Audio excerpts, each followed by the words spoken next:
most exciting part of the week. So the result seminars are basically where you get to show the results of your hard work this past week. And okay, now this is the fifth summer school, and when I say the next thing, what I'm going to say, you probably think, oh, he says that every year, but every summer school. But basically, so far each summer school has sort of exceeded the previous ones a little bit. So now the pressure is on you. But we'll be much smarter in about 4.5 hours time.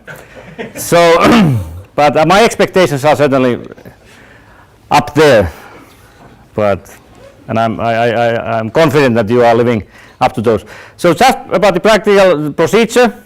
So we go workshop by workshop, A, B, C, D. So that the instructor gives first a brief intro. Then it's up to the turn of the respective project teams to present their projects, the results, and then if the instructor wants to wrap up, most welcome.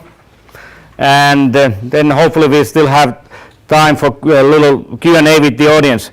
So each workshop has 60 minutes in total. So I'll be keeping time there. So when I start making really angry faces towards you guys, then you know that you are really dragging on.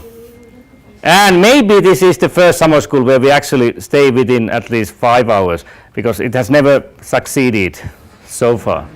So I understand. I mean, you are rightfully so very excited about your projects and results. So it's very easy to get carried away. But remember that we have the school dinner at 7, and the bus is supposed to leave at 5:30, but that's flexible, I hope. So, okay, and when you give your presentation, so we have one wireless mic, so try to use that so that we get proper audio. So these recordings will be then made available to you guys so that you can check out how it went. And regarding the area covered by the default sort of field of view, here's the left bound, or from your point of view, the right border. All right, I see that we have some late arrivals. So, okay, so this is from your vantage point. This is try to stay on this side and then here. I put this chair here, hopefully you won't stumble upon it. So here, so if you stay within this field of view, you are most likely going to be captured by the camera. I understand that few groups may want to go or have more space at their disposal, and they will be doing his best to track you down with the camera. All right, and then, one important note. So, since I don't want to hand over the certificates of participation over school dinner, because then you end up probably losing the piece of paper. So we will be handing them here, so that once your workshop is done, so we all get together here, we take a nice group photo with the instructor, and then the instructor and we will dish out your certificates, shake your hands hopefully a little bit, and wish you all the best in the future. So after each and every workshop, so you get your certificates, assuming that you have earned them. I don't know. I have the mysterious messages from the instructors in my inbox. All right. All clear? Martin, are you all set? All right. We start with workshop A. Martin, please.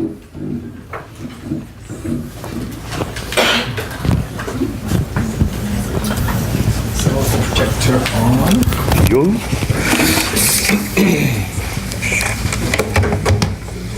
Oh, hang on. What happened?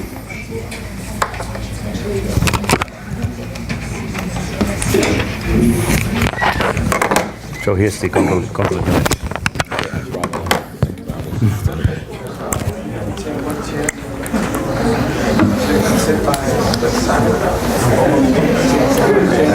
Let me just make sure that you can.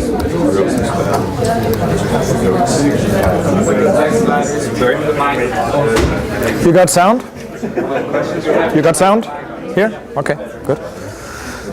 How far can I go to the front? Can I go over here? Yeah. Okay. All right, it's all yours. So what was the top score?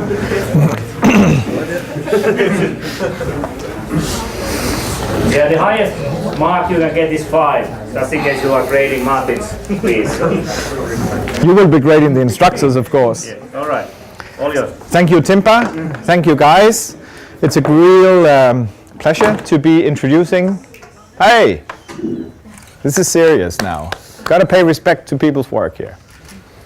So it's been really a pleasure to work with you guys, with these young colleagues. I feel very old now, suddenly being here. But you're really good, and I'm really excited to see what you will be showing. But so you've been sort of living in this cocoon over the last couple of days. Everyone knows what this concept and that sort of look means. But just for the rest of the audience to appreciate your presentations and your productions, I will give a short background. So the shape of this will be that I will probably talk for, 7, 8, 10 minutes. Yes. Then you are 2 groups. You will have 20 minutes each. Present 15 minutes, and I would like just quick specific questions to the groups right after they presented. And if we have time after that, let's have sort of a general Q&A. So, title of the workshop was Designing Urban Interactions for Participatory Publics. And we've been there when we met on Monday. Oh, wow. So this is where we left you guys. And we talked a bit about how to make cities. And that's difficult. Talked about transparency, control, ownership, identity, and it's not immediately, easy to say that that is a transparent city or that is a transparent way of doing cities. Because what is transparency? Transparent to whom? Exposing what? Who's in control? Maybe depending on who you are, you feel more or less in control in these places. Where do you feel that you have ownership, and what makes you feel that the place you are is part of your identity? And the problem that these guys have been struggling with is basically that all these structural models about digital cities, a smart city, they're crap if you want to do something. So we have many systems. We're really good at building systems all over the world. We're really good at pushing out information, but we really suck at making it possible to influence and sort of have this recursive loop going.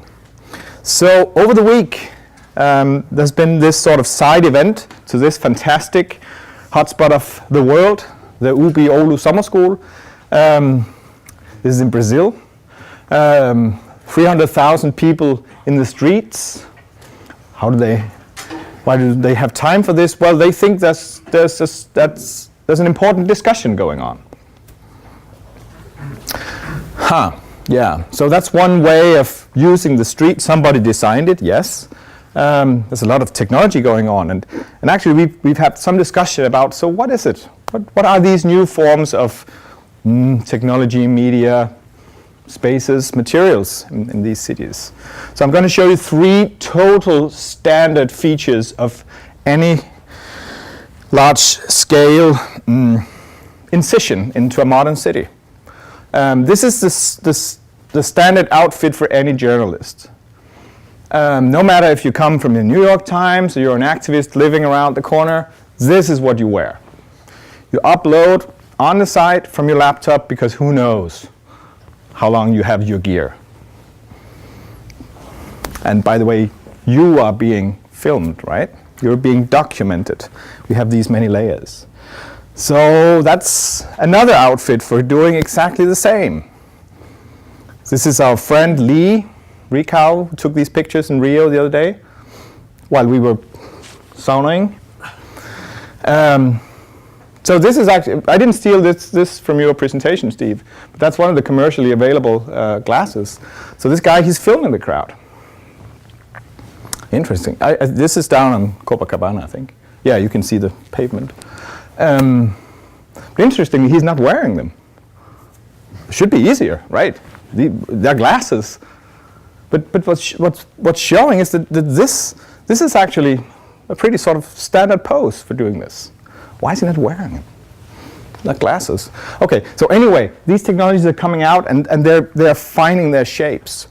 Now, as a reaction to these shapes, you see some other forms. And that is, of course, that you don't necessarily want to help the algorithms, sort of track you down the pavement of Copacabana. So why not change your face a bit? So this is sort of the intermediary towards the third participant or mode in this total standard operations. The media artists immediately trying to highlight and exaggerate what's going on. So this is media certainly, and who are these guys? So you could see this going into any conflict zone around the world with just a little bit of technology around. And are there any places without technology? No, not really. If you have mobile coverage, if you have a pocket, you got a camera. So the question for my people have been to think about who can understand and who can operate in these hybrid spaces. Not necessarily spaces of conflict. This is just the extreme situation. Who understands these layers of physical organization, digital organization, and so on. So we went sort of the long way around. Okay, so coming back to the book that we just put out, so some people come from a very techie background, some sort of artsy, some with some societal things. So we've been working sort of on a meta level. This is the trajectory of these guys, the trajectories where they come from. And interestingly, nobody just put a spot there. So what I've been doing is not so much sort of working on the content with them. I'm trying to talk about who they are and what they can do together with the materials that we have. So another thing we did was to look at, okay, so you guys, what are you? Are you builders? Are you analysts? Are you visual? Are you verbal? Before they knew who they were going to work with. And I'm definitely verbal, right? I'm not very good at drawing. This is my map of the world, and I'm sorry once again, China, for drawing you as a elephant honking a pig or something. Well, yeah. Anyway, we tried to understand who are we? So we asked the question, who can understand these spaces? Okay, so that's abstract. Who are we to do anything here? And so the next step was to look at one specific city, come up with a rich pool of material that they could work with.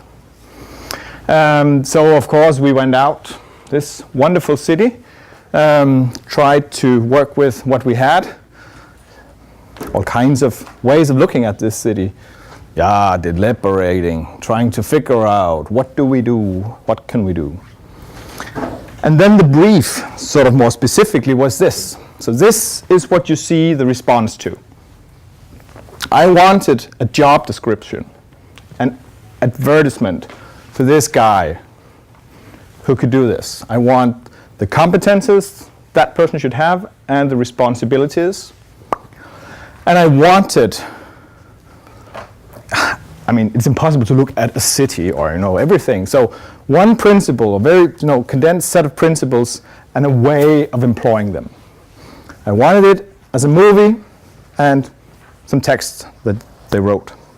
So you'll see a presentation of these things, and I demanded that they would tell me something about this. So something about ownership, how it relates to identity, something about dialogue, decision making, so it's not just for reflection. No, we want to make some decisions. We want to move some things, build some things, do some things.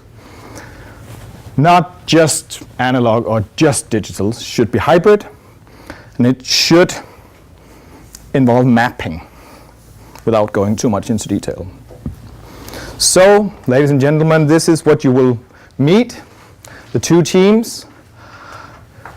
One looking at Dublin, Ireland, the other looking at Medellin, Colombia.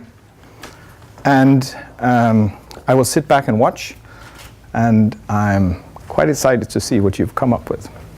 Thank you, guys. So Dublin, please.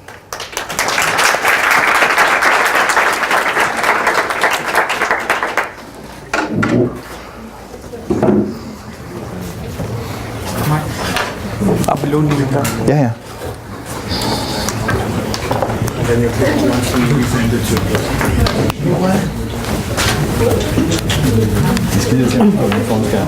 you need in the city. So this is some of the things we're trying to understand right now. So we already have a city architect, and he's been working with these nice principles for the built environment.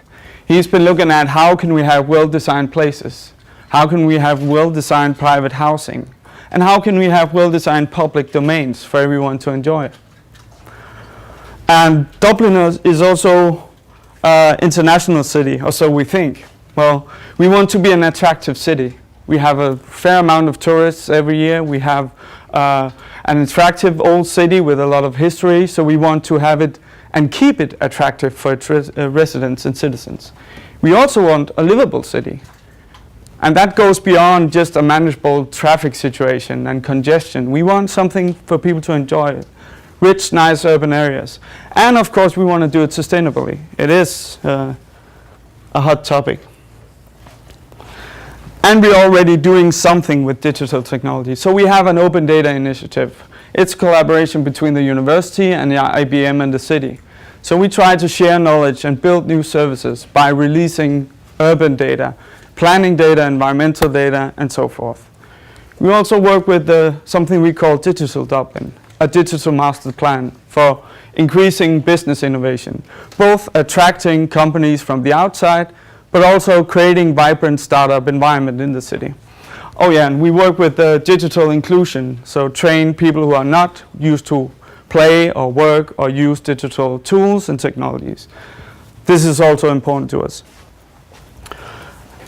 And of course, as any well-organized city, the Dublin City Council has formulated these neat strategies for doing this within the established areas.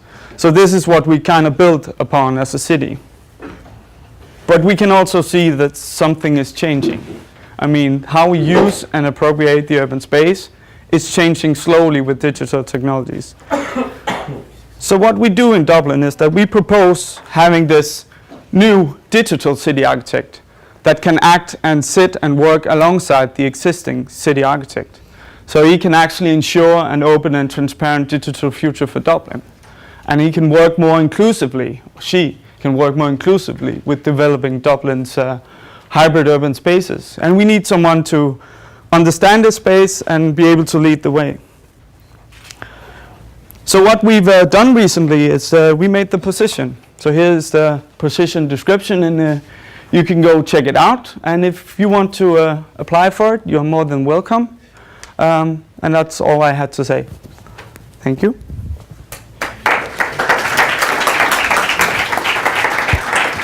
How do I do this?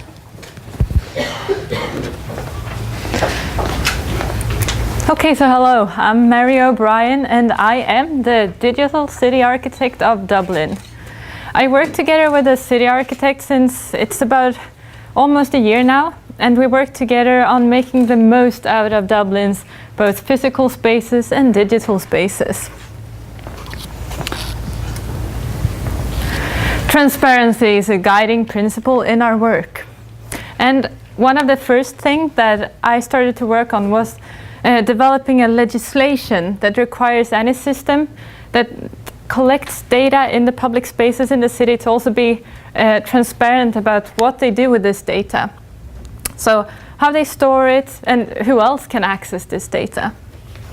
Also, transparency is about us in the city. And as the digital city architect, I have to respond to questions about data from citizens, city departments, institutions, and industry. And when necessary, I have to go in there and investigate and try to make clarity in things. So this doesn't mean that we're interested in controlling the data or knowing, having access to the actual data. What we want to do is to establish an overview of the different systems, the relations, and, as I said, ownership and who has access. So let's say we take the example of installing a company who wants to set up a new CCTV camera somewhere in the public space. And they have to tell us about the location of the camera, but also where do they store it, who owns it, who has access, are they sharing with anyone else, and for how long they're keeping this data.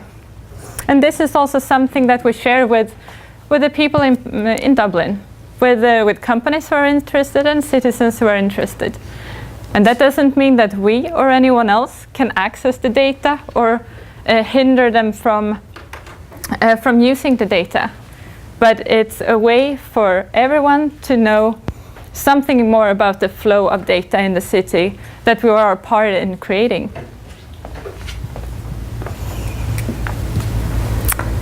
We have also created this tool for people to see, to visualize these flows. And it's about the complex relations and seeing how data is generated somewhere and then who else can access it, how it spreads out in the community. But it's also very importantly about showing that there are things that we don't know. And maybe it's up to me to investigate those things. Or it could be up to the interested public to start looking into what's happening out there. This is also a tool, so first of all, to create awareness. That's about the transparency, but then also to spark dialogue and discussions between the citizens and me and between citizens themselves. Maybe someone finds opportunities in here to create something new, to create alternative ownerships or sources of data. So here in Dublin, we have the case of IBM, and they have access and control quite a bit of the open data that we have. And of course, for us as a city, that is a risk. And maybe I see that we need to go in and provide some alternatives, or someone else take that initiative. Maybe there could be a startup who can do something with that, and it could also be profitable for the city.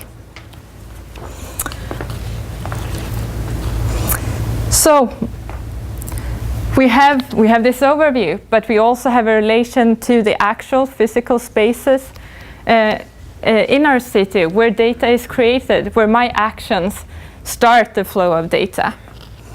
And I'm going to show you a video here to describe a bit more of what it is about.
Oops. Okay, well, that was all from us, and now we can answer your questions.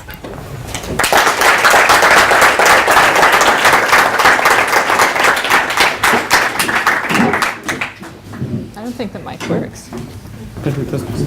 Oh, it's for the camera. Yeah, you have to really speak up. So the mic is only for the camera, not for the general PA.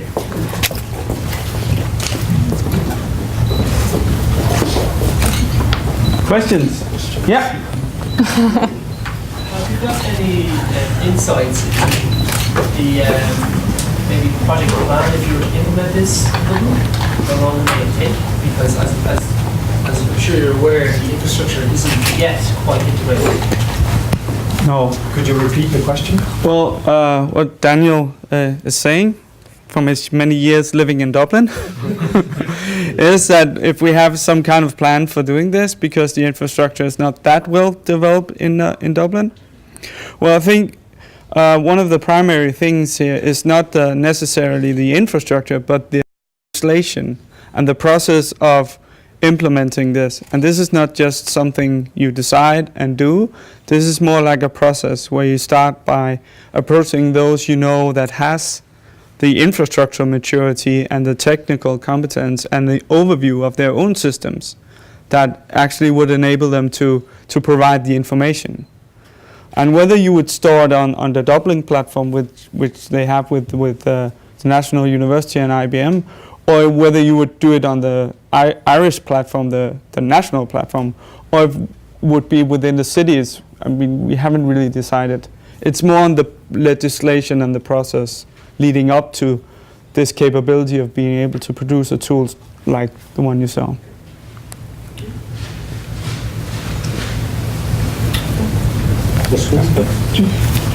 Do I need to have a microphone? No. I'll repeat the question. Okay, so when you say we and when you say open data, maybe people will be confused. I think you're talking about like state and public authority as we, and when you think about open data, it's the opening of public authority systems. Because it's like internet is very open, and we is like everyone. So how would you visualize that you have a very, very specific perspective? And could you visualize?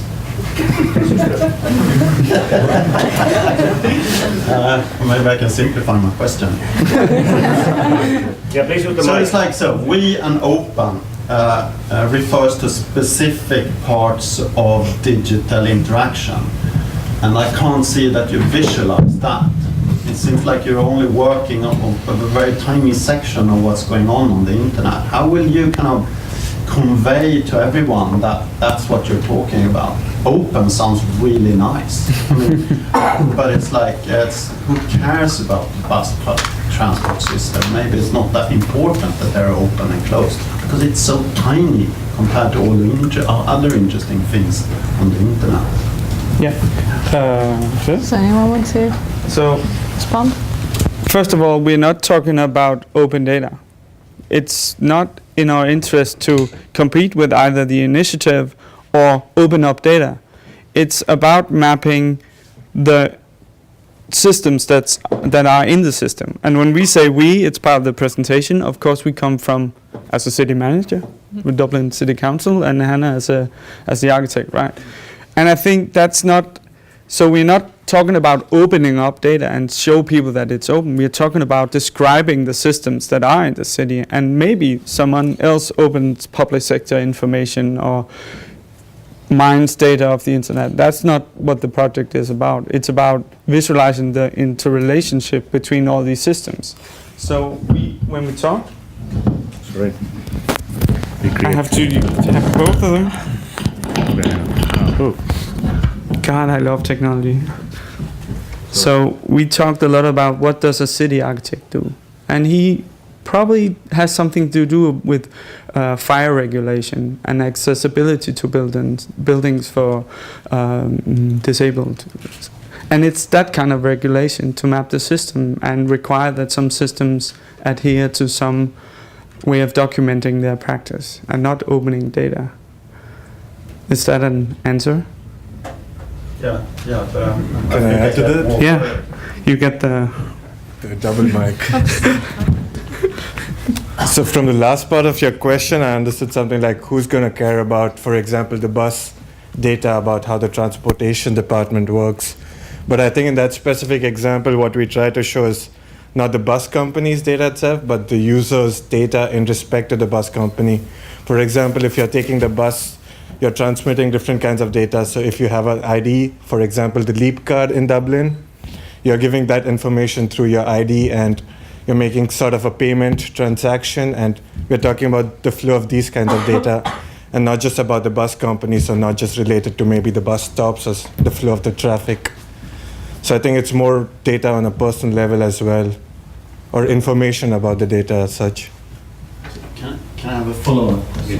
So if you're the city managers, it seems like you're creating a panopticon. Is that the city you want? No, it's not a panopticon. I don't understand why you see this as a panopticon. But if you're opening up, like... We're not opening data. It's not the data. It's the metadata describing the systems. So we are not opening up the CCTV system. We are describing how many CCTV cameras are there, who has access to them. We are not giving access, we just show the public or the city department that the police has access to it. Maybe the maintenance company has access to them. But we're not opening any data at all. Okay. We are describing a system, and I take it that an panopticon would be opening data.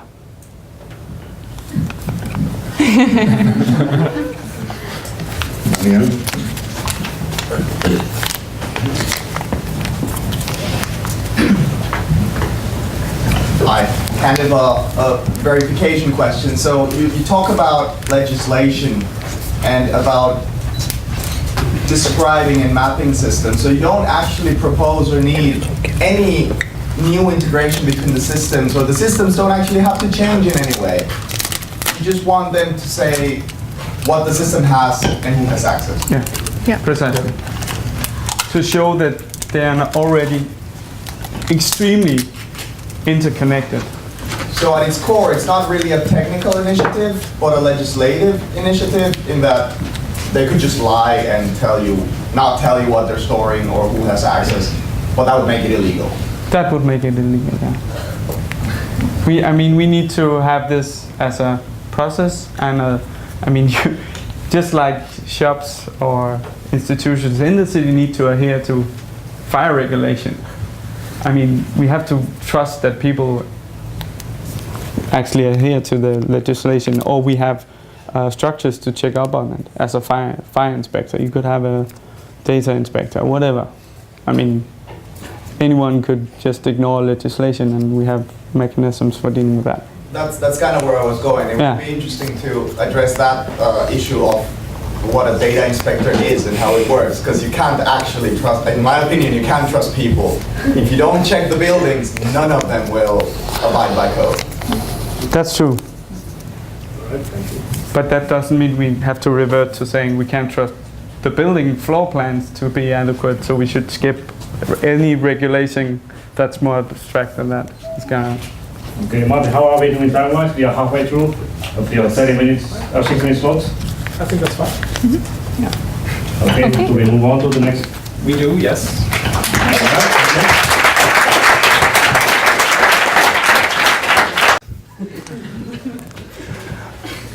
Let me please introduce you my team. We got Daniel, Essie, Dike, Firas, Vanessa, and Patrick, and I'm Carlos. And together we are Los Magníficos, yes. Which is the Spanish for the A-Team, that TV series from the 80s, okay? I'm pretty sure you should know what I'm talking about. Don't make me feel so old, please. Well, and today we wanna, oh, sorry. Yeah, click. Could you, please, thanks. And today we are really pleased to introduce this group. and we want to show here we come from a different background and from all over the world, as you can see. Well, there's certain areas we're not touching, but well, this is a big spectrum anyway. So I'm pretty glad to introduce you guys to our work, and we are really proud to announce that we select a city, which is Medellin, as you already know, which is the second largest city in Colombia. Is the second major economical cluster in the northwest of the country, and this is a city with a very important historical, background. Unfortunately, a few years ago, we got a terrible reputation in the city, a drug dealing situation and all these bad things happening with the city. But fortunately, the situations tend to be better every day, and things are changing. And last year, this city was declared the most innovative city in the world. So that's gonna lead us, and you will see later on, why this is an important city to work with. So that's exactly what Daniel is gonna introduce you guys. Thank you very much. So I will tell you a little bit about the rationale behind our choice of Medellin. So on the one hand, you could see that there's an obvious conflict and contrast already between the violent and turbulent past and the nice and kind of promising future that they have. So they have managed to overcome quite a bit of their struggles, which was one of the things that attracted us to this particular city. The other thing, of course, was the rich culture that we could draw from in Latin America. We were really lucky to have an expert in our group that we could consult, and he could give us accounts about the local life. So that was a very interesting area for us to go and explore. And what we learned is that people in this city are very creative and like their artistic expression. And there's a lot of initiatives already within this particular city to support this activity. On the other hand, there is also all these problems that you have heard about, which make it kind of difficult for the population living there. And one of the biggest issues is the segregation within the city. There are areas of the city where there are still very impoverished neighborhoods with poor infrastructure. And then the center, as you heard, is already quite well developed. So that creates a lot of conflict, which, could you go back? Oh, sorry. Which is difficult for people to deal with, because the political process in this country can be a bit tough, and corruption is within the system. So a lot of youth are actually pretty disengaged and disillusioned with the way that things are going. So as a kind of counterpoint to that, however, there is also an active kind of culture of activism, and there are local artists that take the themes of their daily struggles and put them into their work, and create more visibility in that way. So you have this kind of creativity going hand in hand with the social problems within the city. And that's why we chose our guiding principle for the intervention that we're going to present in a bit to be the expression of the people. So this is what we chose when we were designing our concept and our strategy, and Patrick is going to show you what we came up with.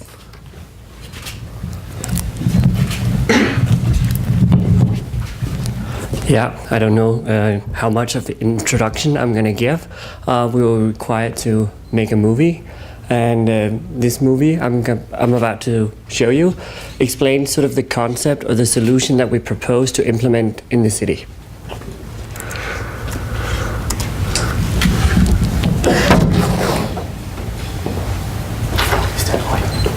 Medellin is an urban city situated in a valley in Colombia. In 2013, Medellin was named the most innovative city in the world. But why is Medellin so innovative? One of the reasons cited is the city's well-functioning transport system. Urban planners have also tried to improve the rural areas of the city by building libraries in the poor districts. But the city still has many problems that need to be solved. One of the biggest problems is the social divide between the citizens of Medellin. We thought of a way to address this problem. We came up with a concept where all citizens of Medellin are provided with a new channel for expressing themselves and sharing their content with each other. We named this concept Expresar, the voice of the city. Let's demonstrate how it works. By installing a music studio at the Biblioteca España, all citizens are able to go there and create, as well as record music, poetry, or any other form of auditory expression. The facilities of the library will consist of musical instruments, computers, audio recording and editing software, and in-person technical support. The recorded content can then be shared through an online platform where all the created content is available to the citizens of Medellin. When a citizen uploads content to the online platform, they need to state where they are from in the city. In this way, a visual map will be generated over time showing the geographical location of all the participants. The map then becomes a visualization of the voices of Medellin. It is possible for the artist to share his or her work with other people through social media. People are then able to go to the platform and vote for their favorite artist or piece of work. A designated committee will also be part of curating the content. Their job is to select the best pieces of work based on potential, talent, and the public opinion. The selected artists will then get invited to play at an annual festival held in different districts of the city.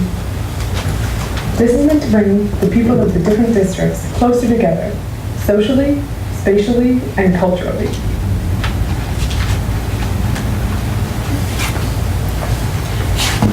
Yeah.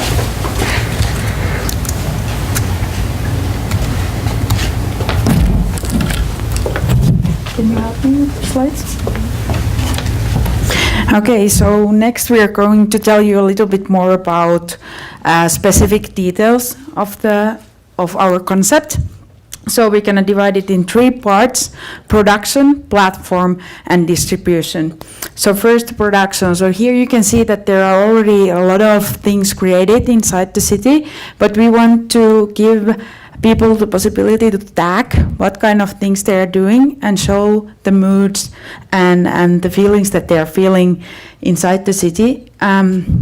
This is a picture from the library, and we are thinking that you could also have in the library kind of the mood of the city to be shown.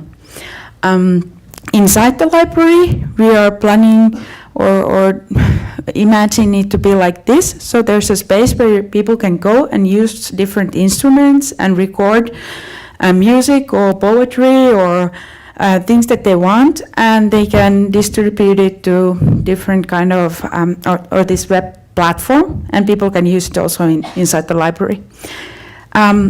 This is a concept of hybrid spaces, so there's digital and also analog or physical aspect to it, but the concept can work just like as a physical concept or digital, so it can be complementary, but doesn't have to be like that.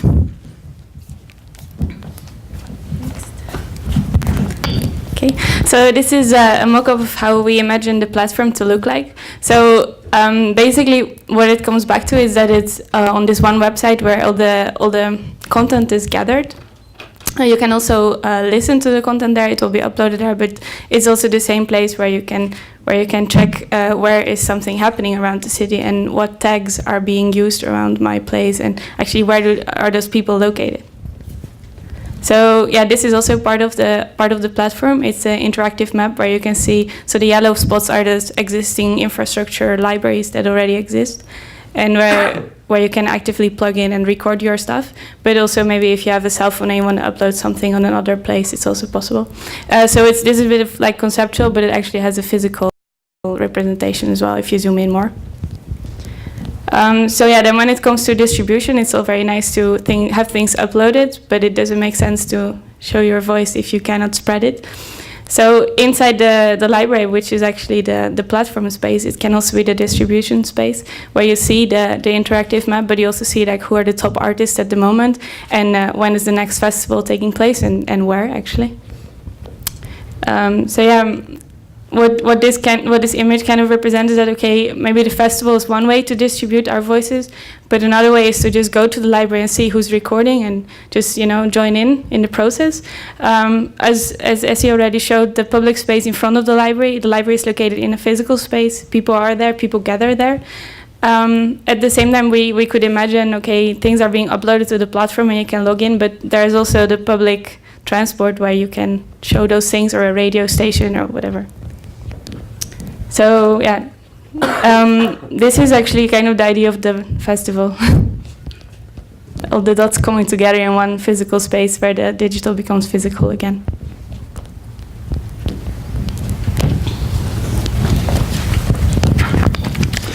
Now that we have all of this design, there's obviously the next step would be to figure out whether this thing is actually working.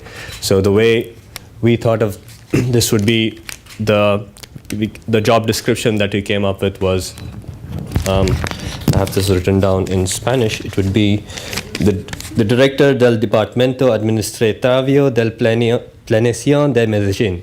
So he's basically the director of the administrative department of planning. So his job would be to use this tool and with the help of other qualitative as well as quantitative methods, figure out whether this thing is working. So like the principle we mentioned earlier, we'd like to figure out if this tool that we've created addresses the issue of social divide. Whether does it help bring people together culturally as well as spatially. And the other thing that we also wanted to see is does this bring in revenue. So when we think of the quantitative methods, we'd like to look at the kind of buzz that's being generated in social media, the number of artists that upload their songs, the number of listeners that we have, the geographic location. So that would give us a good idea of how many people are invested in the tool. And then when you go to quantitative methods, we envision having ethnographic researchers in the space. Like, for example, the library, we'll have them taking surveys in the library or just observing the users who are in there, so we can get their feedback. And this would help us gauge whether, yeah, like I said, whether people are that invested in the tool that we've created.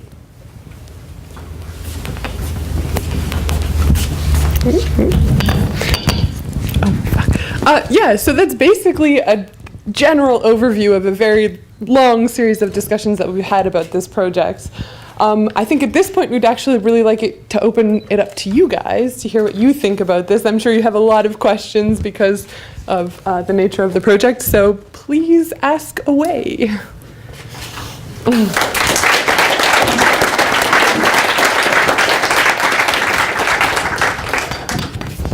All right, please use the mic. See if anybody has questions. Who wants to pick up?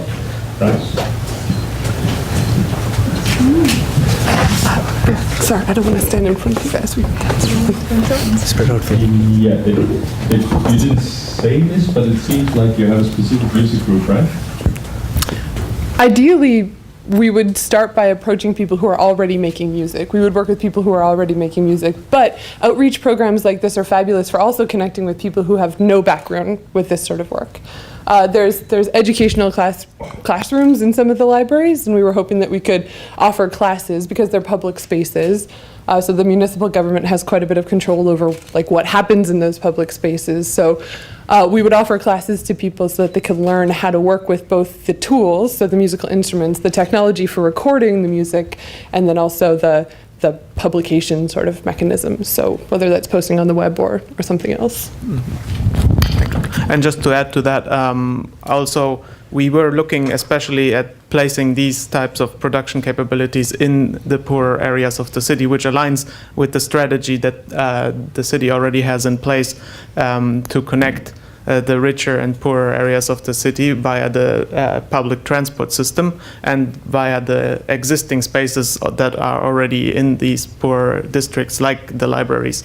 However, we thought that the role of the library as just a place where you can get media is not going to be very viable in the long run, since you can download media anywhere on the web. So we thought it would be a much more better use of the space to provide facilities for less fortunate members of the society who are still interested in creating this type of artistic expression to come in and use it. So Does that answer your question? Please, yeah, go ahead, follow up. Yeah. What? Old people. What about old people? Do you think that they're? I believe so. There's quite a wide number of types of people who go to the libraries in Colombia, as well as anywhere. I don't think that it would have to be an age-related activity. Would you disagree? Yes. Okay, we should talk about that later. Any other questions? Hi. Here. Oh, hi. I love your idea. Libraries and music is at least in Finland, is very unorthodox way to approach libraries, to graphic inside of them. But, I was hoping to see also other ways to express yourself. Music is quite restricted, so there could be also arts, movements, dancing, handicrafts and such things that would make the experience more open for everybody. And I actually completely agree. Our entire team completely agrees. We started with this sort of focus, an audio focus, just as a preliminary stage for this sort of project. If it was successful, if it actually worked out, we would love to see it expanded to other forms of expression. But we had such a narrow focus just to make it manageable that at this stage we didn't include that. So, but I agree completely. Thank you for saying that. Eduardo. From what I understood, the government will be paying for this, right? Yeah. He's already paying for that. Yeah.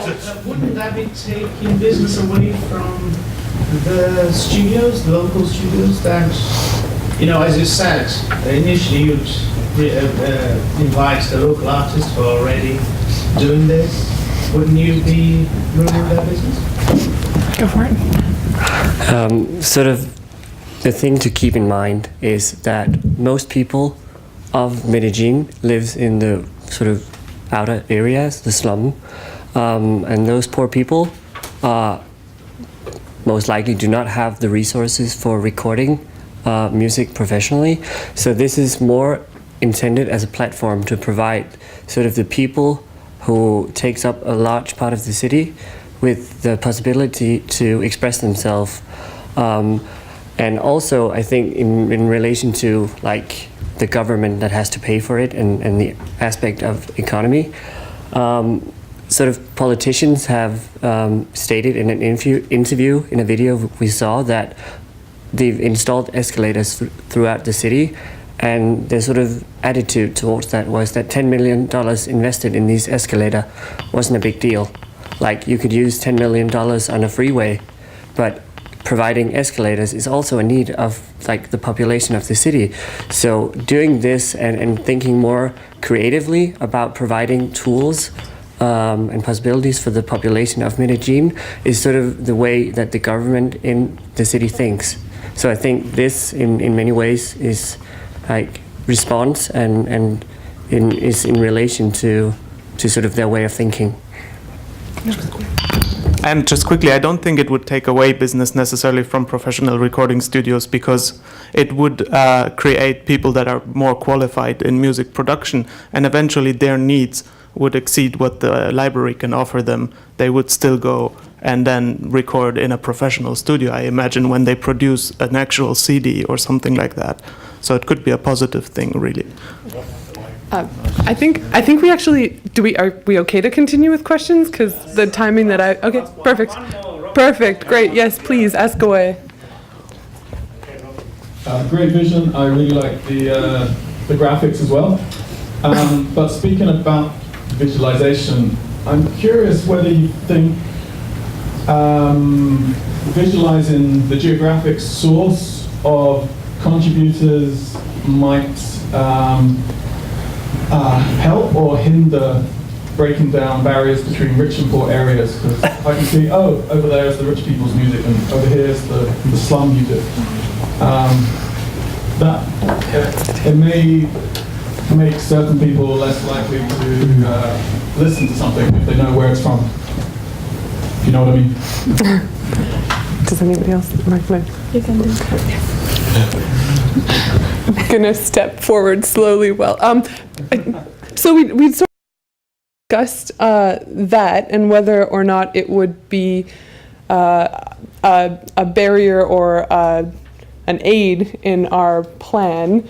And we sort of looked at other existing similar-ish, and I say similar in a really, really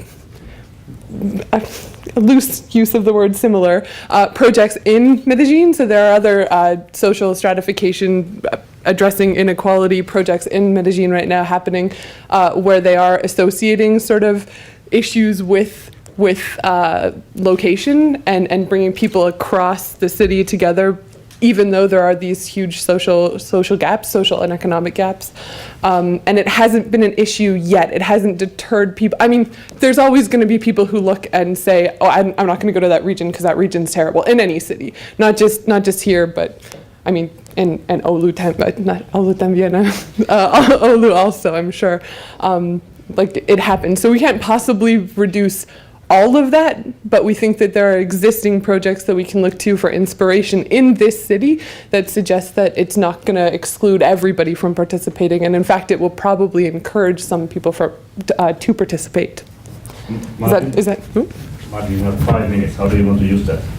I want Essie to answer, and then I want everyone to get up there for 2 last questions. Okay. I just wanted to add that I think that the festival was a way for us to then bring people together, because music and that kind of culture is already really popular and bringing people together inside Colombia. So, yeah, thank you. Thank you.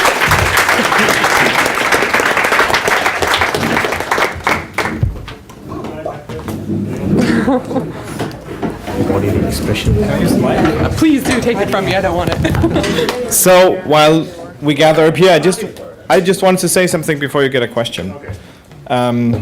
So now you've seen two very specific. You might think they were not specific. They were very specific, you know, compared to the things that we talked about. I also want to say to you, and I encourage you to take this opportunity, that no matter what I did, they did the opposite thing. One would do bottom-up focus, one would have top-down focus, one would take a city from the north, one would take a city from the south. It's incredible. No matter what I did, they did opposite things, and I did a lot of effort for their ideas not to contaminate. So maybe you could sort of address the overall. You should have tried this. They've had like 36 hours to do these things. It's really difficult. I just want you. I'm really amazed with what you've done. So if you have some questions that sort of go at the topic of, wow, how do you manage, how do you think about, how do you create incisions and make interactions for participatory publics? So leave the very, very specific Medellin or Dublin questions for later, perhaps. You can do that in the party. So we have 3 questions. Yeah, quick ones. I had more than 5 minutes, Tim, but I'd keep in time. Just all okay, go ahead. Right, then I would like to ask the host team to just identify your most significant difference from the other team using 3 words. We are los magníficos. 4 words. Sorry. I know, I'm sorry. Okay. We're. So I would like to address a similarity instead, because we both chose cities that seem to be very different, but in the end we ended up with the same contradiction of having a city that is recognized for being innovative, smart, but still struggling with problems of segregation and poverty. Then we ended up with different solutions for different ways of addressing these things, but I would say there are still similarities. Yeah, just maybe more of a comment, but I was thinking of at a higher level the Neil Postman book, The End of Education. Sorry? Oh, go ahead.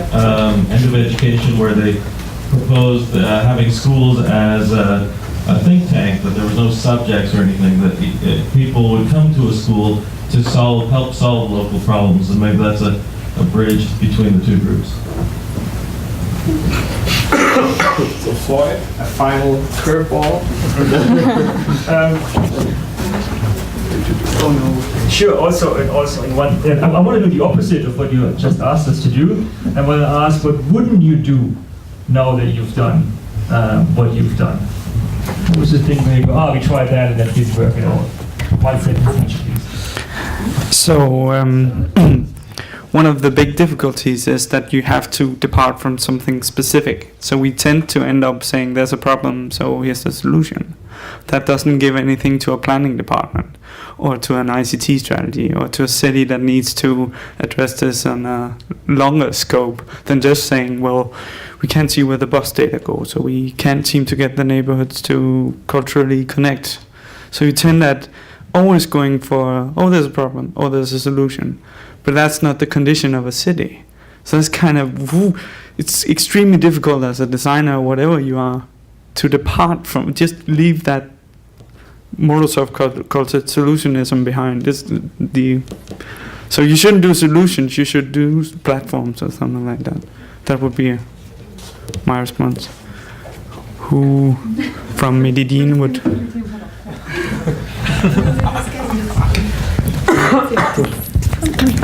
Keep them.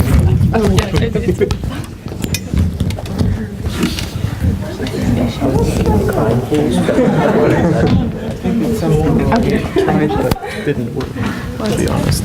So I think Team Huddle has suggested that we should be slightly less ambitious, because we had like a whole bunch of ideas, then we were like, yeah, it's totally gonna work, and then it was like really hard to manage in such a short period of time. So we would try desperately to be less ambitious. So let me just add that I also asked them to sort of give the background for this, so there are more specifics here, actually connecting to literature and so on. So I think I've been very hard on you, and I think you should give them a hand, because they really worked hard.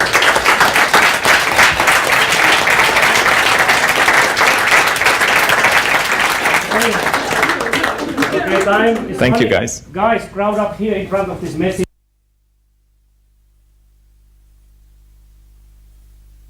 Take up the camera. Thingy. So yeah. Yeah. Just crowd in, so, but make sure that you see the camera. Big guys in the back, little guys in front.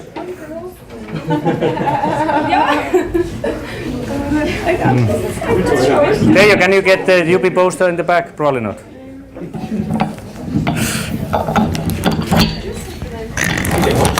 We can do like the poster. Okay, smile, guys. This is not a funeral. Even though it's a funeral of your workshop.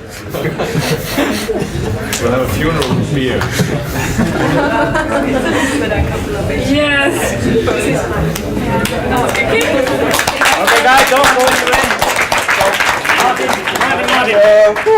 Martin, you come here. No, these are already signed by me. No, you don't have to sign them. You just. Final project presentation of Workshop B for UBISS 2014 on Urban Augmented Reality. I'm Steve Feiner. Our TA was Tony Altalo. Our liaison student was Lasse Anola. And an additional star of the workshop was our city, Oulu, Finland. So our goal in this workshop was to design and develop augmented reality applications for mobile devices, ranging from phones to tablets and phablets. And unlike the previous group, which divided into 2 teams, we had 5. So I'm going to try to get on and off as quickly as possible. But before I leave, I'm going to mention some of the tools that we were using. So we actually were doing a design and as well a development, preliminary development of prototypes. These were built using Unity 3D, which is a game development environment. Hours before I left here, the current version was 4.3. Within a matter of hours before I left, suddenly they skipped over 4.4 and went to 4.5. So we were using 4.5 if people had actually downloaded it right before it started. And in fact, before the workshop was over, 4.5.1 came out with bug fixes for some of the bugs that people encountered during the course of the several days that we were here. So Unity is a game development environment. It was being used with chunks of code written in C#. And to be able to make things be augmented reality, in which we are tracking and overlaying virtual stuff on the real world, we were using Qualcomm's Vuforia, which is a camera-based position and orientation tracking system that lets the camera in either our laptop when we were doing development, or when we download it to a phone or tablet, the camera in that device to be able to look at the environment, especially including certain kinds of posters, for example, that the system was told about in advance, and be able to figure out the position and orientation of that camera so we could then overlay or have the application overlay additional material, both graphics and sound, on top of what the camera was seeing. And one of the features that you'll see some examples of was not just overlaying on top of things the system knew about, but as it was actually running, being able to automatically, without people really having to know how it happened, be able to have it recruit additional what are called features that the system could find in the environment and use those to position things so they could be positioned and oriented not just relative to what the system knew about in advance, but rather to things that it was finding in the environment as it was actually running. You'll see some examples of that in the group projects. So all of this is being supported by either Windows or Mac OS, running on devices that were running Android or iOS, and using, and hence the additional star of the workshop, the Oulu, the city itself, using a city model that was developed in Timpa's group. So the teams, we have 5 teams. This is the order in which they're going to be presenting: Balance Ball, Fix-It Minion, Use Funner, My Imaginary Friend, and Pocket Oulu. In which case, without any further ado, I'm going to take off the microphone. We're going to have our first team come up. If I can actually get this thing off. I think I'm going to mic them. Yeah. Not sure how we're going to do it. We have only one mic. Do we have? Is there a second mic pack over there? Yeah, there are 2 actually for the in-house. Okay. So one is for the video cam. Is there one over here? Yeah. Yeah, that's for the auditorium system. Okay. The other one of these is for the video. So I see. Okay. Who's going to talk? Some to start now. So when do you want to show the camera? At the end.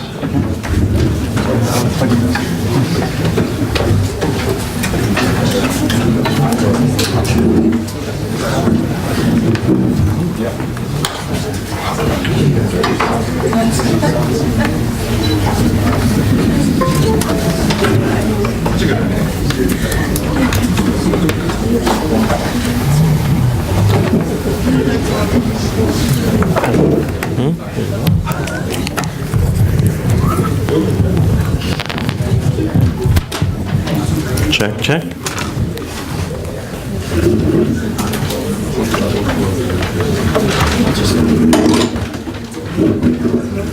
Okay, it's on it up there. Oh, it's not up there? What's the difference? Using the HDMI. Yeah, I think maybe you should. No, it's on the other screen somehow. So that's your computer? It's your computer, right?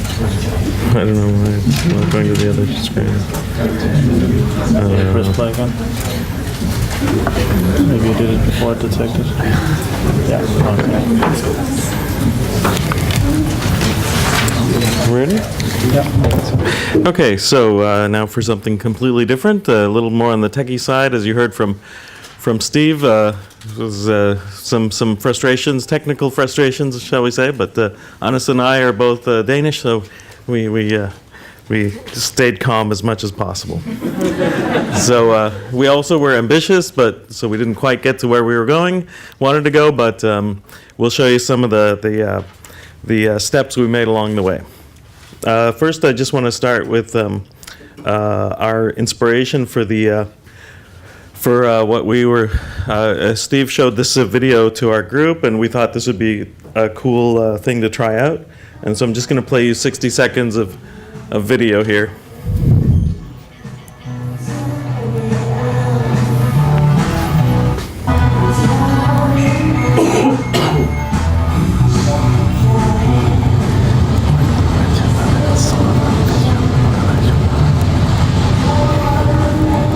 This is just a vision, not a real product, but you can see they're matching things in the real world. And there's also another opponent that's going to create some obstacles for our main player here. So you can see this other kid is going to break the ground open, and he has to go around it. And of course, he can only see that through his device.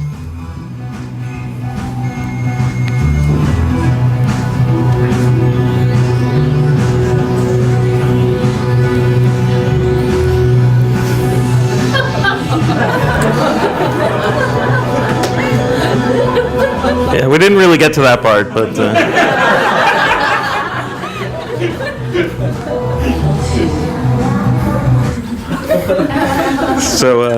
so that's kind of some of the things. I mean, that's all fictional, but these are the kinds of things we thought we would try to create. But the difference is we would also try to create it here. And thanks to Tony, who brought us the model that we could bring into Unity of Oulu and use in our attempts. The slight difference was we thought of doing two apps. One with the roller ball, so there'd be somebody controlling that ball, not just the system. So that'd be the equivalent of the old game on the left, the wooden one, where you balance a ball to get avoid the obstacles, and then the player would be the one, like the kid, holding the screen to see the big Indiana Jones ball coming after you. Unfortunately, there was no starting point per se with a ball balancing demo, but we watched some tutorials and tried to learn how to use all this stuff. We spent basically the first day trying to understand how to do the tracking. This was our marker, just a page from my book, and then Hannes is holding the Nexus 7 with the tracking working, and you can see the arrow is coming out of the page underneath here on the floor that we're tracking, and we're trying to point to the direction of gravity there. We also had the interesting things of turning the device, the automatic flipping of the screen, and other automatic things that we had to fight. This led us to a lot of drinking, and but we overcame that. That helped us to reconsider our approach and understand that the physics engine itself would handle many of these things. So hopefully we were able to use that and eventually got a low-res version of the city model with the ball. I don't know if you can see it. It's tracking the page underneath, which directs gravity, and then we're balancing the little ball through the streets of Oulu.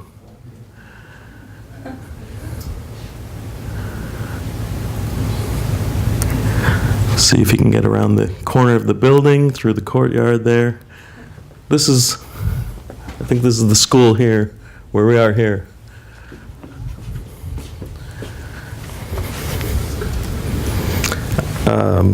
The GPS was the next part here. Yeah, so basically we needed to sort of, if we wanted to make the other part where we could have a player in first person watch the ball go around.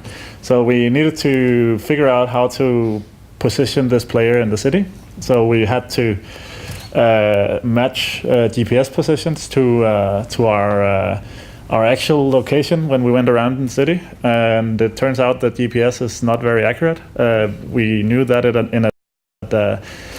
but just trying to match it here. So the white spheres are basically places that we went and recorded GPS positions, and the red spheres are then this coordinate matched into the model. So especially down there in the corner, it's quite inaccurate.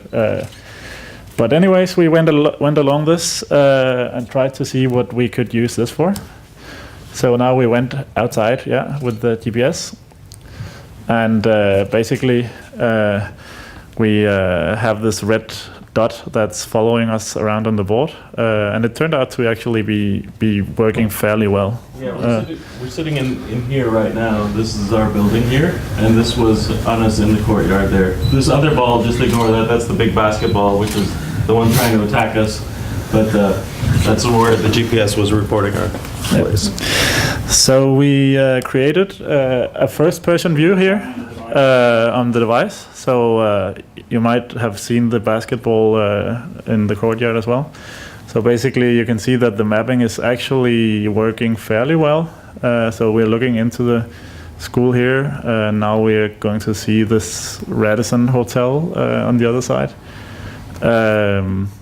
But we're still not entirely there, so we wanted to basically roll the ball around and make this virtual world transparent. And that's pretty much what we were working on yesterday and this morning.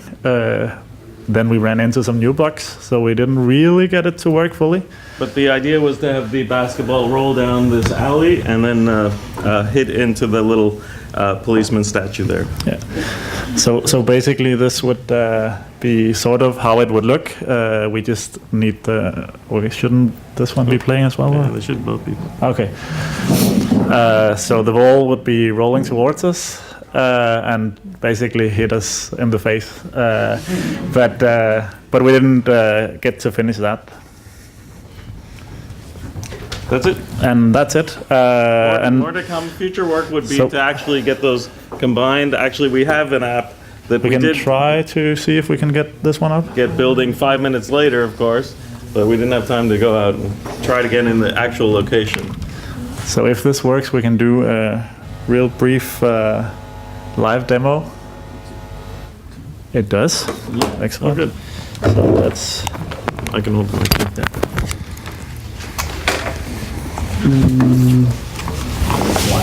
Okay, so basically GPS coordinates doesn't work very well when we're indoors. So it thinks we're in the street out here. And if we turn a little bit this way, maybe I should actually hold it here.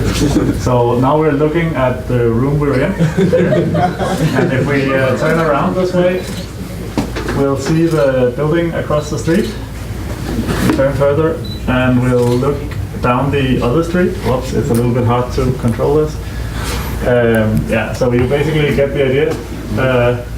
It works a lot better outside. So if anybody wants to try it, they're welcome to later. So that was a combination of both the GPS and the sensors in the device to track the turning. Yeah, that's it. Great.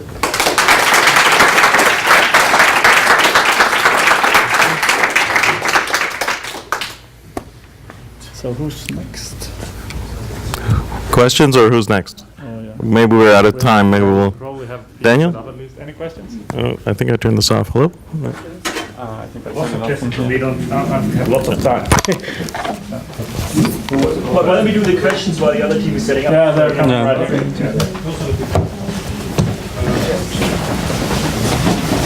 So we need HDMI input. Wondering about the concept. Is it intended to run as a multiplayer game, or is it just a... another shot to sum up the gameplay.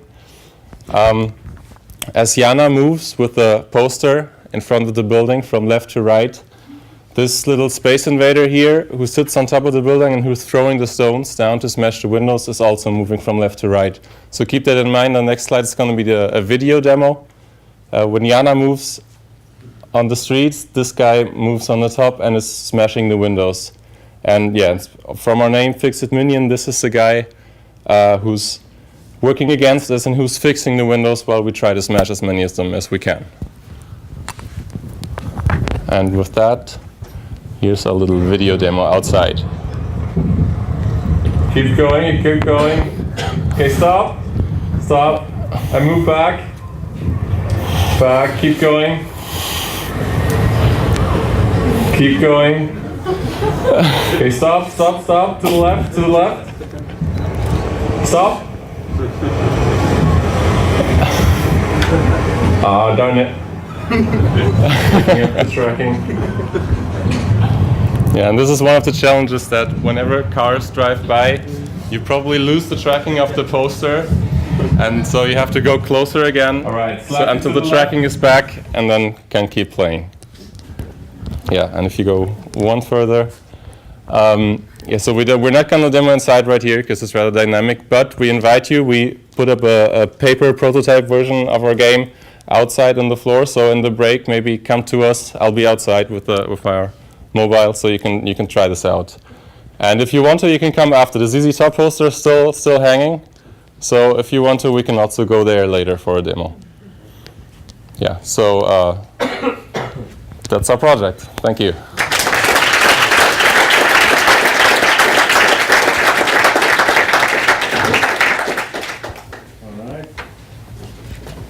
Are you working? Maybe. Come on. Oh!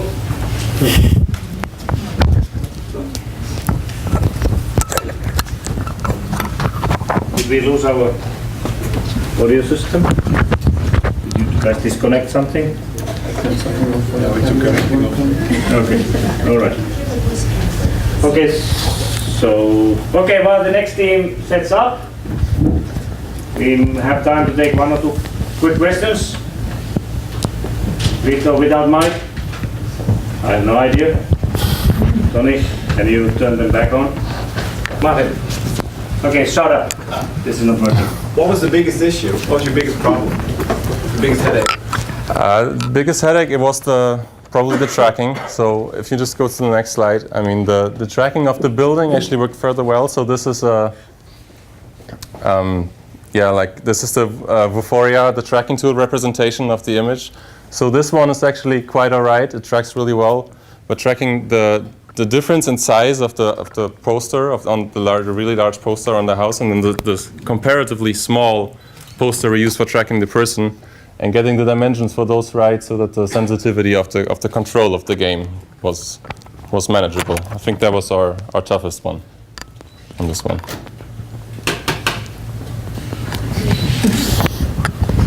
All right.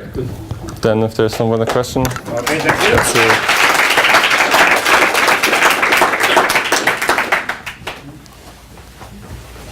Rigatullo, and my name is Jiang Dong. Emanuele Mameli.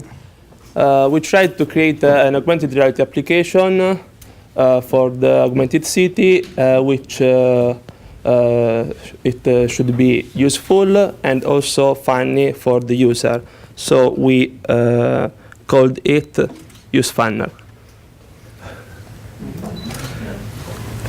Our idea is to augment the city, so we thought to place some sign roads, signals, like sign roads along the streets or the main squares of the city, and each sign. In each sign there is the slogan. You can augment it. So when the visitor or also the citizen of the city watch this sign, he realized that he can use his phone or his device and access extra contacts in an augmented reality mode. Each sign has different colors, and each color is associated to a different category. For example, events, monuments, nature, entertainment, and so on. So there are different contents, and we developed two demos, one for the events and another for the monuments. In the first demo, that for the monuments, we used as a case study the Ayan Kulku. in this case, when the visitor reaches this place, he watches only a block of status and is not aware of the content of this monument and of the meaning of each status. So we thought to place a call-out above each statue that show the name of the statue or what the statue represents. And the user can also, using the application, tap on the call-out and there can be showed also other information, for example, a gallery of photos or videos, or also 3D models, other text information, and so on. So we can show you a brief video of the application. So this is the visitor window.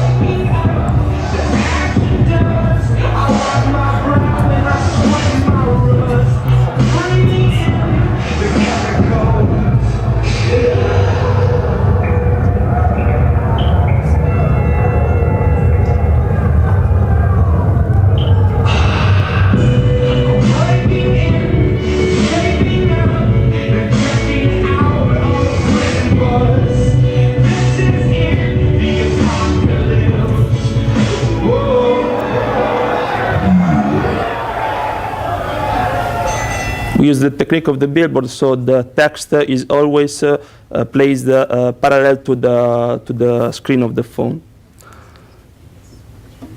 In the second application, we use the theme of the category of the events. So we took inspiration from the doodle of Google. We think that this sign could be placed at the central square of the city, even bigger than that we show here, and so that everyone can watch it even from a larger distance. And as to the virtual content, we use the theme of the starting of the FIFA World Cup, which maybe is the most important event in this week, maybe after the UBISS Summer School. And so we have also a demo of it.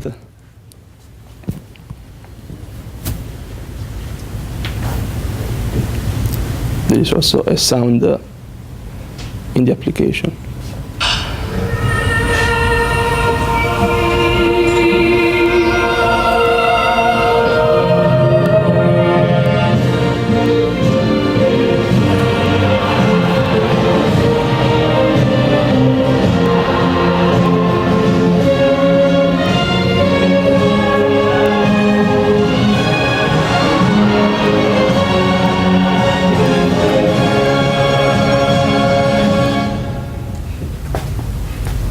Yeah, and then we also prepare the live demo here, so anyone here want to try it here.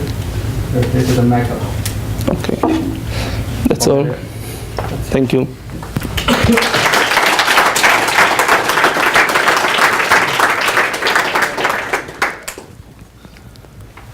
Right, questions?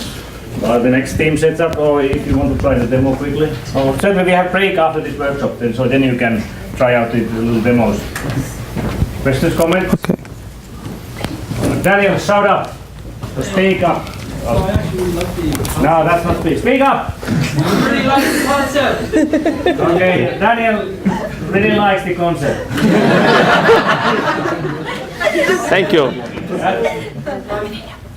You didn't talk about how a visitor to the city might find those locations. Okay. Really Service talk discovery. to how whether the phone might get a position and notify you that you're in the vicinity of an interactive display. Yeah, we can also integrate the GPS as tracking. So you do actually do that? No, in this case we use this target as for the tracking. No, I understand that. But Yeah. what I mean is, Basically, he's asking how random visitor to Oulu would find about these services, these that this? Okay. We think that this is a service for the city, so it can be provided with the map. So when the visitor has the map of the city as an advertisement, he can also watch this theme. And so when he goes in the city and has a tour, he realized that when there is this sign, he can use the application that can be downloaded from the store. So, okay. So, here you are. All right, thank you, gentlemen. My imaginary friend, my name is Nina. Daniela. And Evangelos. And we try to use augmented reality so that everybody would have a little bit more fun and feel less lonely. So in urban environments, people often find themselves alone and maybe lost and without a friend.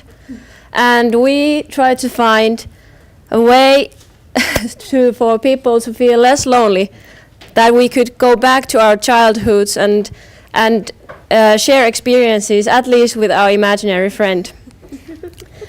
So that's me in Athens this morning. I just went there to take my picture with my imaginary friend and came quickly back. So here's how it works.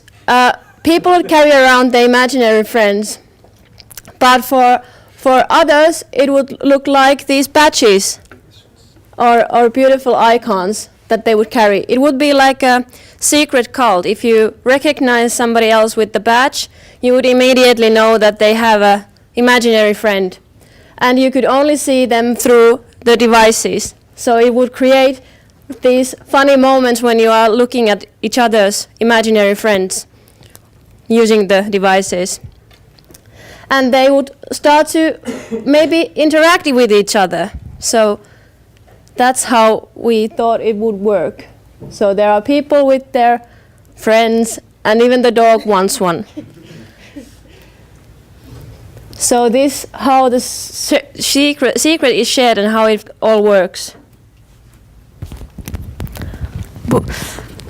So the idea is really that we'll bring not just the imaginary friend, but even people together. And here are some uses, like here, those are some little friends popping up. So there is nothing, and then there is, and you see people here in the photo is coming together to take a selfie with a friend. So the idea is that doesn't not just create virtual friends, but even real.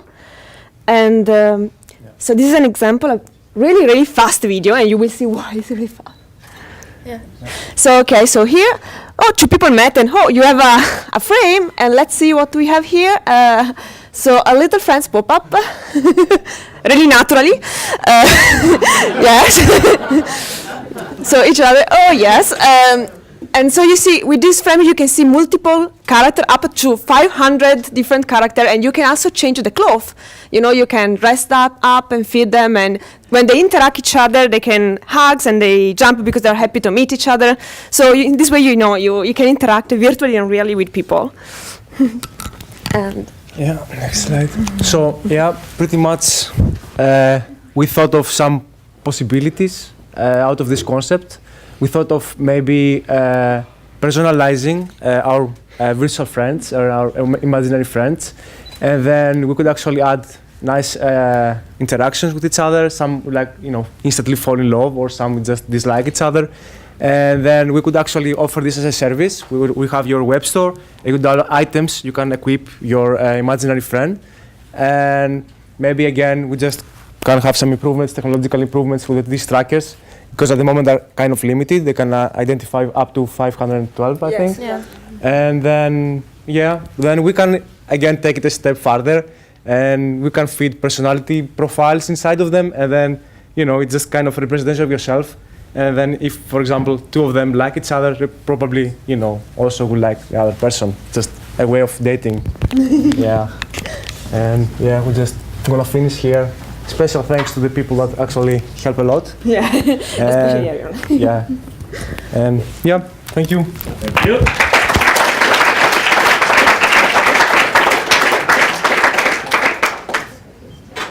Questions, comments? Oscar, please. I think this is a very attractive idea. I remember Jenny Sheridan's project in Lancaster, schizophrenic cyborg. And then you had a screen, and then you walked around and talked to people, and then someone was controlling the text on the screen. And then you usually use that to be really mean with the person you were talking to. But then you had that sort of control. And then it seems like you were thinking about like some sort of agents, automatic agents, being these imaginary friends. And is there any other ways of controlling it? How is this thingy going to be controlled? How do you consider that more than being automatic agents? Well, the point is, so there are different ways. So one is the one that is already working. You know, you have other objects that you can interact. So if other objects, such as, for example, a container of dress came in, you know, your animal will change itself. But also, you know, if it's connected with your in future with your cell phone, as an application, for example, so then in this way, you know, will be updated, connected, for example, for Facebook or I don't know other social networks you have in your phone. So there are different ways that we follow. One that it's working in the prototype. It's really just to interact with other characters or other objects, food or whatever. So this is for the moment, and what we hope to do is really to interact with different applications that are already in your phone and with your phone itself. Yeah, at the moment it's event-based, event-triggered. When you scan something else in the scenery, then something happens, like an animation occurs, they start jumping, or they change clothes or something like that. But in the future you can integrate it with any other service or wherever. I don't know if we answered the question. I think the beauty of the idea is that you will never be sure, the other person you will meet will not be sure about how it's controlled. If it's actually a computer or if it's you on the Facebook or whatever. That's the cool thing with it. Yeah, I think, the thing I like with it. Thank you. There's another comment that I want to make is, I don't, after watching the video, I find out I didn't really see how the owner of the imaginary friend really interacts with their little badge. You have to really pick it off from yourself so that you can use your phone. The idea is that you just go together and just have a selfie. It's like a memorable experience you can actually have together. Because in order, that's the nature of interaction requires, I mean, if you wanna both of them do something, you have to come close. Yeah, and do you know those garden gnomes that people carry around the world and take pictures with? This imaginary friend can work at the same way. You can place your imaginary friend next to a Pisa tower and take a photo of with your application with it, or ask somebody else to take a picture of you and your imaginary friend next to a Pisa tower or Eiffel Tower or whatever. Well, and also you can interact using other codes. So, you know, you can feed the animal and change the dress. So, yeah. I think the possibilities are limitless. Yes. Okay, thank you. Oh, hello everyone. I'm Yuting and PowerPoint crashed. so, okay. On the Mac. I'm Yuting and Aris. We are making an augmented urban puzzle game. So our game is named Pocket Oulu. So our idea is that we have this board that players can have, like, we are imagining it's like a group game. So people, not only tourists, but also like kids or people in Oulu can actually physically and digitally interact with the city. Yay, we're back. So let's start from the first slide. So we came up with this idea when we got the amazing Oulu city model, and we think like, hey, so why not we make this like every block or even a building like puzzles, so people can play with.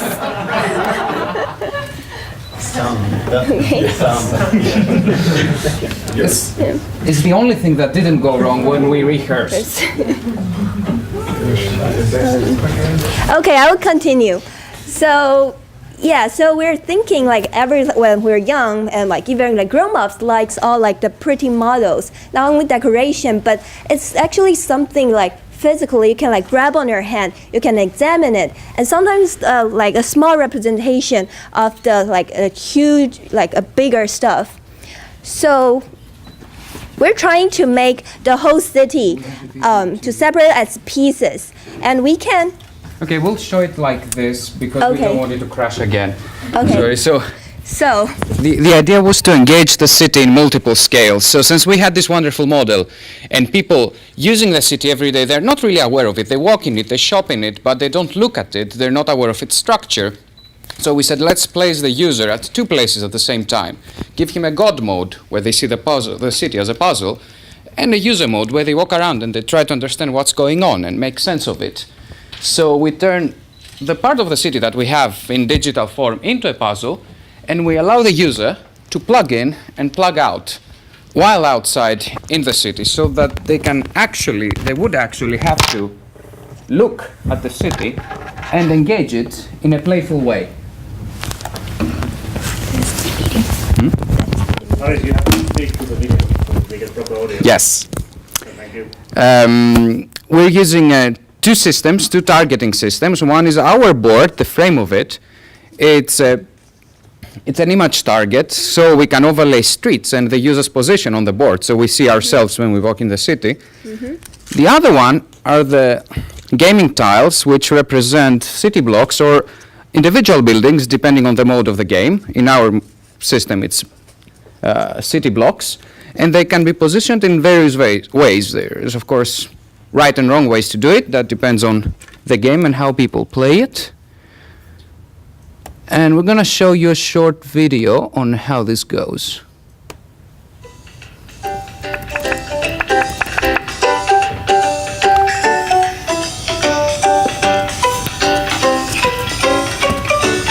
you can see the character is walking on the street. That's a user walking in the city. City blocks.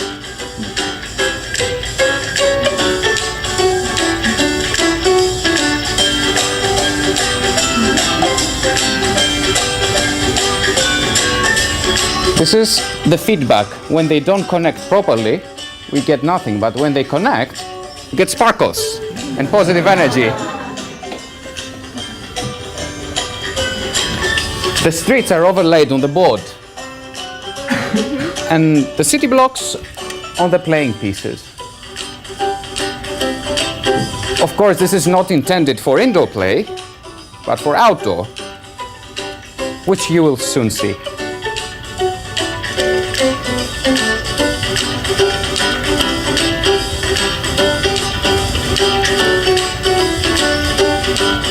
When we finish it, you can see the whole city in your hand. And that is me trying to find the right building.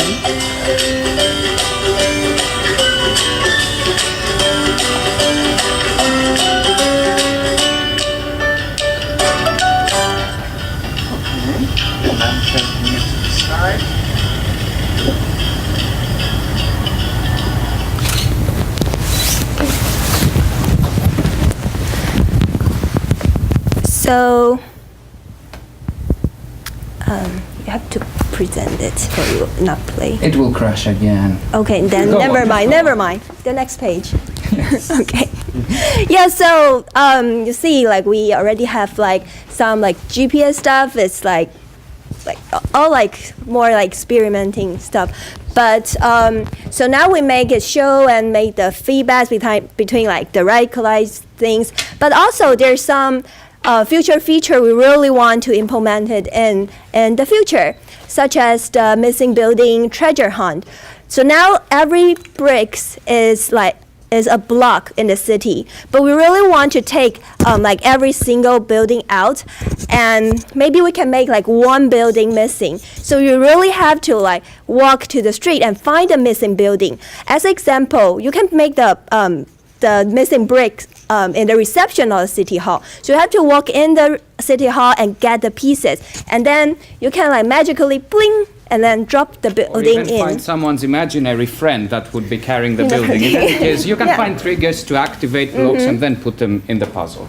Yeah, and so also if the GPS thing can work properly, we're imagining we can walk by the building, we can get the building info, and also can have more hints like so the missing building is in what direction, or like your building should be like next to something. It will give you more feedback when you're like actually walking on the street. More sparkles, sounds, etc., Yeah. according to what the board is doing. And also, we want to put like in the winning stage, when you put like all the bricks in it, it will give you some feedback. And also, it will tell you like, oh, this brick is wrong, this brick is correct. More alive feedback when you actually like placing all the bricks. And also, there's more like avatar system. You can make your own character, and like cross device competition. You can play with your friend. You can see each other on the board and see who finished the puzzle first. And that's for the beta. Yeah. So thank you and sorry for the failing hardware. Yeah, thank you.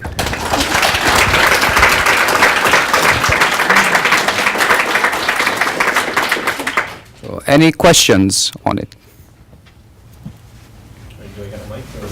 Okay, speak up. The mic is not working. Okay. Yeah. So, if I understand correctly, the way you collect the tiles is by going to these specific places and collecting it from there and then using it in the game? So for now, it's player will get the tile. It's not assembled on the bricks. They Tile set and board. You Yeah. get them all. Okay. yeah, like but it's like separately. It's not placed on the right position. So you have to walk on the street and like try to recognize which block is it, and then place on the right place on the game board. What you're saying refers to an alternative we were planning but didn't really manage to implement on time. So this city block could be like red, like it doesn't go in because it's missing a building. You have to complete it. So you have to find that building, say the city hall, enter the city hall and find the image tag or target marker that would activate your city block, make it correct, and then you can put it in your board. So it's more specific treasure hunting. I just want to say really very, very nice. I can say that out loud. Thank you. Nice. Speak up. What was the point with the glittering thing? When you So, like these are two city blocks and they have a specific orientation. So we wanted to give the user hints because it's already quite difficult to actually assemble a city running around. So if you put them together where they don't belong, you get no feedback, or we would like to give negative feedback like gah sort of noise. to me with don't belong, I thought the idea was you can create your own city. Well, someone said that and we really liked it. So this could be an alternative mode, but in our game we have a winner and the winner is the one who assembles the city in the right way. Then you get sparkles, but of course you can have as many ways to play it as you want. Yeah, certainly the mayor's office, they will like the fact that you assemble the city right. Steve, was that last project? Do you still have one? No. Excellent. Do you want to wrap up yourself? Do you have anything to wrap up? I think that the team said it all. All right. An incredible amount of effort into putting together some really projects over a relatively small number of days we had to work on stuff. So, okay, I don't know about the IPI issues, but I do have some money stashed away. So in case all 5 projects, so if you are interested in sort of